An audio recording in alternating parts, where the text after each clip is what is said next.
ஆசிரியர் உள்ளிட்ட தோழர்கள் அனைவருக்கும் வணக்கம். தோழர் மதிவதனி வரவேற்புரை சொன்ன மாதிரி சிறுவர் சிறுமிகளை மேடையில் ஏற்றிய இயக்கம் இது. அப்படி ஒரு சிறுமியாக இருந்து தான் நான் இந்த மேடையில் பேசிகிட்டு இருக்கேன். பெரியார் ஐயா பார்த்ததில்லை அப்படின்றத விட அந்த டைமில் நான் பிறந்ததே இல்லை. ஸோ உலகத் தலைவரான நம்ம ஆசிரியர் ஐயா வாழும் காலத்தில் நாமும் வாழ்கிறோம் என்பதே ஒரு பெருமை. அப்படி இருக்கும் பட்சத்தில் அவரோட பேசவும் பழகவும் அவர் இருக்கும் ஒரு மேடையில் நானும் இருக்குன்றது என்னுடைய பிறவி பயனாக தான் நான் கருதுகிறேன்.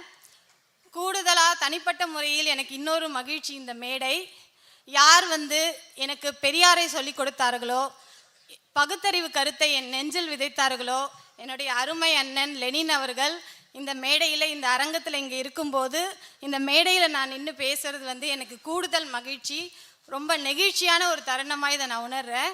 இந்த வாய்ப்பை எனக்கு கொடுத்த பெரியார் பன்னாட்டு அமைப்புக்கு மிக்க நன்றி, ஆசிரியர் ஐயாவுக்கும் மிக்க நன்றி. நேரம் கருதி ஒரு சிறிய வாழ்த்து. தொண்டு செய்து பழுத்த பழம் நம் தந்தை பெரியார், அந்த விதையில் வந்த ஆலமரம் நம் ஆசிரியர்.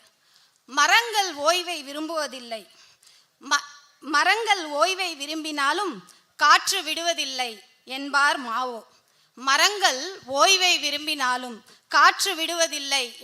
மாவோ.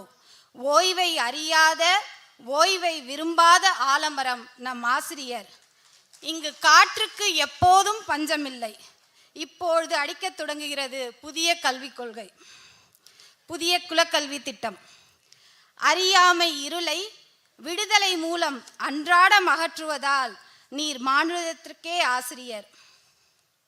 பெரியாரின் அரிச்சுவட்டில் சமூக நீதி நிலைநாட்டி பகை தகர்த்திட, இடர் துடைத்திட பகுத்தறிவும் பகலவனின் ஒளியாய் திகழ்பவரே.